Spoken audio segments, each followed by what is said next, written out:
On November 5, 2018, newly elected commissioners began their collective journey with the Park Board. We didn't know it at the time, but this would be a board term like no other.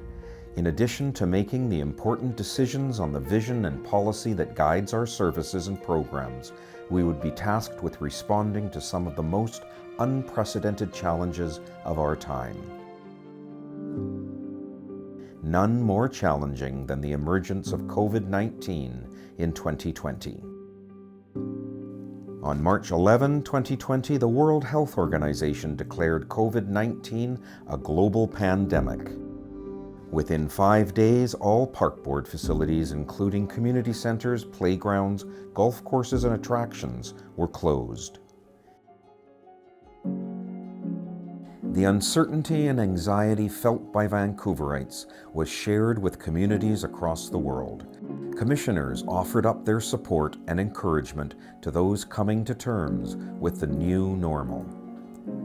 Residents were encouraged to stay local, and parks became a refuge, an essential space for respite and healing.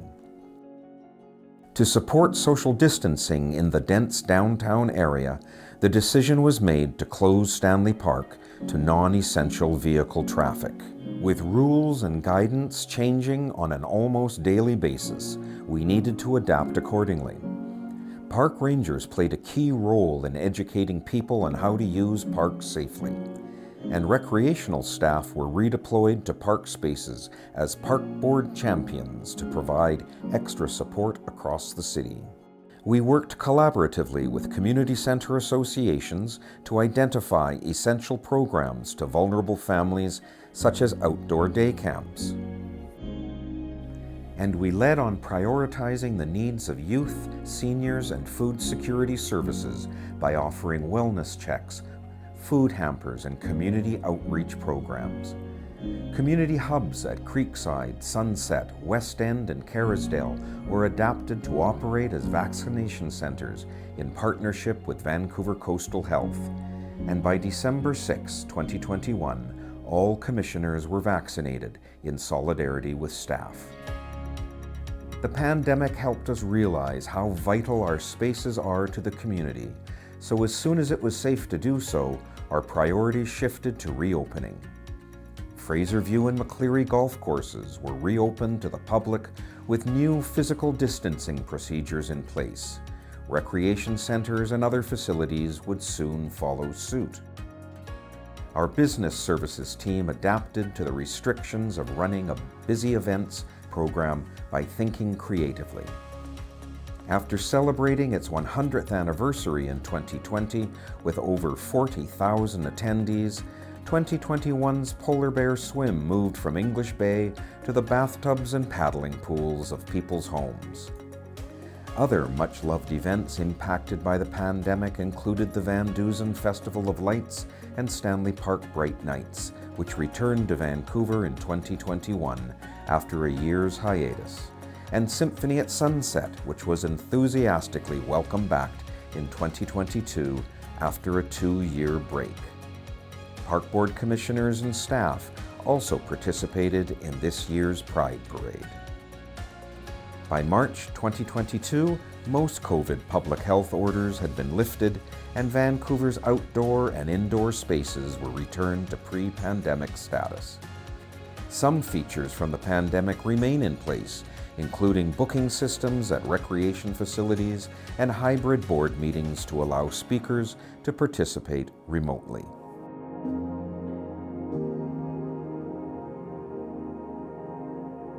Another global challenge facing Vancouver's beloved community spaces has been the impact of climate crisis.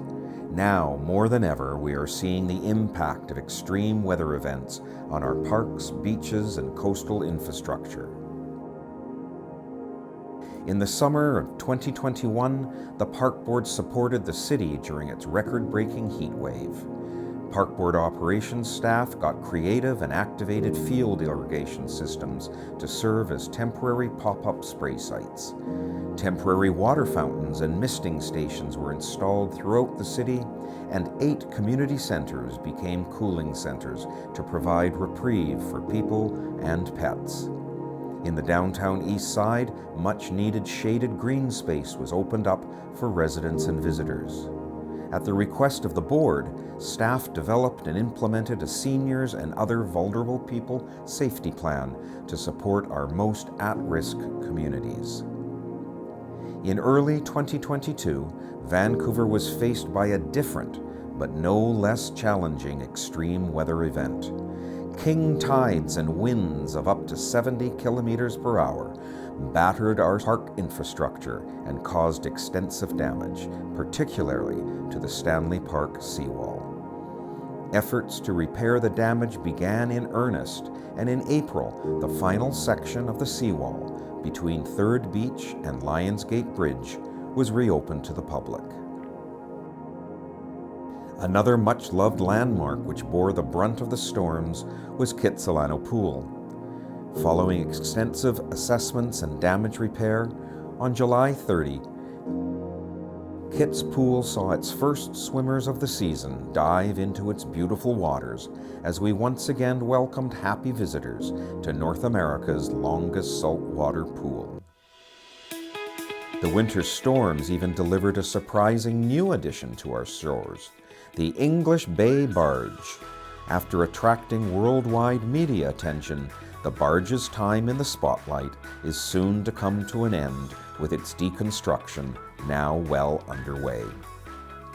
In addition to responding to the extreme weather events that are sadly becoming more common here in Vancouver, we continue to lay the foundations to mitigate against climate change and support our city's green habitats. In late 2020, we met our target of planting 150,000 new trees in the city between 2010 and 2020.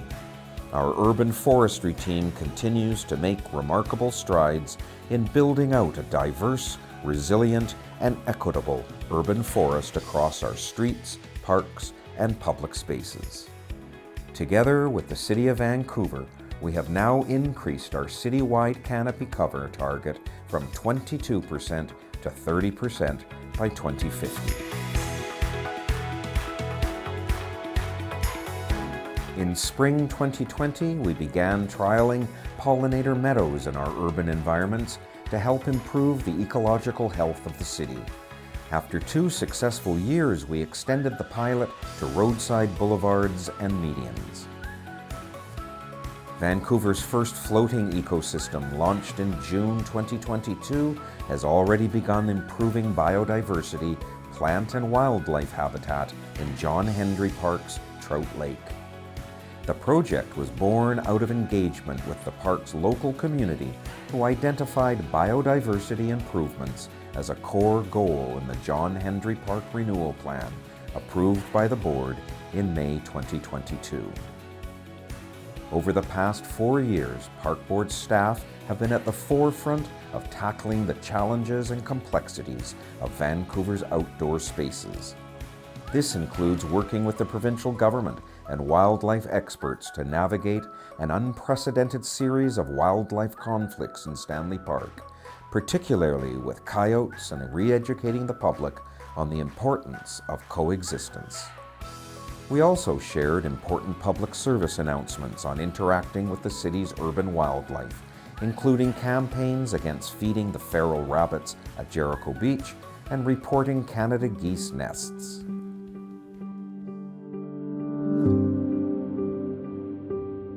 Houselessness and people sheltering in parks continues to be a challenging social issue for the Park Board.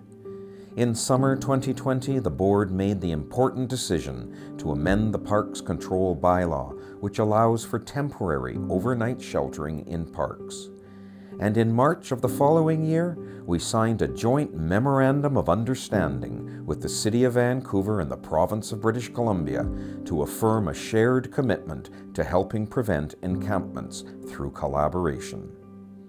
This year, we appointed Betty Lepps to the role of Director, Urban Relationships, a first for the city, and, we believe, a unique position across the whole of Canada. Among Betty's responsibilities will be responding to the needs of those sheltering in parks and park users, and shaping how we address this human situation through a humane approach. The relationship between the Park Board and the Indigenous people whose lands we occupy is complex and controversial. Reconciliation is an opportunity to learn the true history of Vancouver and acknowledge the unjust treatment of the Musqueam, Squamish, Tsleil-Waututh, and urban Indigenous people. In 2020, a new distinct department was created to oversee the vital work to decolonize the Park Board. Led by Rena Sutar, the Decolonization Arts and Culture team consults with Indigenous leaders to ensure Indigenous history, heritage values, and memory practices are reflected in our policies and programs. This includes work to develop a colonial audit due to be published later this year, which will guide much of our ongoing reconciliation work. In 2022, we committed to exploring opportunities with the nations for co-management of parklands within their own respective territories that are currently under Park Board jurisdiction. And we continue to progress on our 100-year vision for Stanley Park. The plan encapsulates all aspects of park design, planning, and management, and is guided by the Stanley Park Intergovernmental Committee and Working Group, consisting of leadership and members of the nations and Park Board commissioners and staff.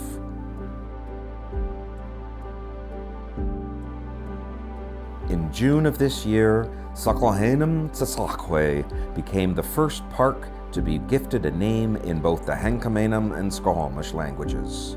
Saklahanam Tsasakwe, meaning rainbow, has quickly become a burst of color and joy within the downtown core. The park is a symbol of connection to one another and to the land. Commissioners and Park Board staff were on hand to break ground on the park in early 2020, just 6 weeks before the start of the COVID-19 pandemic. And 2 years later, in April 2022, we opened Vancouver's first new downtown park in over 10 years.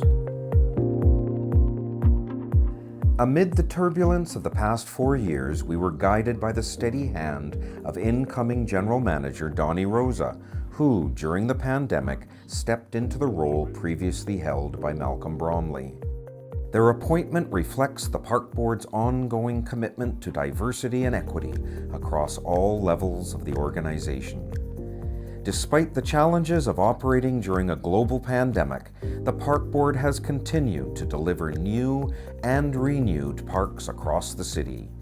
And we've cemented our role as a guiding light for several city-led development projects, including Sanok, the Heatherlands and Oak Ridge Centre, representing the diverse interests of Vancouver's park users and being a strong voice for reconciliation. In the past 4 years, the board has played an integral role in improving a series of important strategies, each designed to support our mission to benefit all people, communities, and the environment. In October 2019, the board approved Van Play, Vancouver's Parks and Recreation Services Master Plan, our commitment to equitable delivery of world-class parks and recreation opportunities. And later that month, another ambitious vision for Vancouver's recreation facilities gained board approval. Van Splash sets out a citywide approach to planning future pools and other aquatic amenities and innovations. Several significant policies gained board approval, including the park's washroom strategy, featuring short and long-term recommendations to guide the planning, building, and operations of safe, clean, and accessible park washrooms. A local food systems action plan, setting out the current state of Park Board food assets and services and proposing an ambitious 5-year implementation plan. The track and field strategy, guiding the short and long-term investment, management, and programming at Vancouver's track and field facilities. And the skateboard amenities strategy, our response to the growing need for skateboard and small-wheeled sport amenities in Vancouver. We also piloted several important policies, all of which provided us with valuable public feedback and information.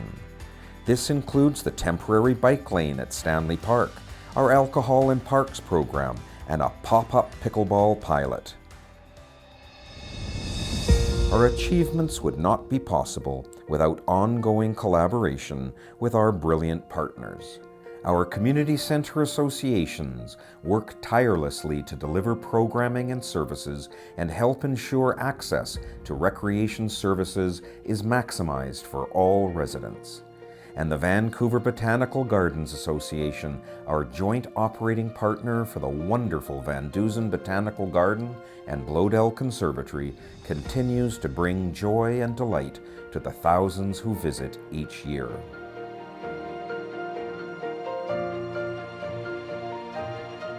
As we come to the end of our time as Park Board Commissioners, we want to thank each and every member of staff who has contributed to the achievements of this wonderful institution over the past 4 years. It has been an honor and a privilege to serve on the board and to play our role in providing, preserving, and advocating for parks and recreation services across the great city of Vancouver.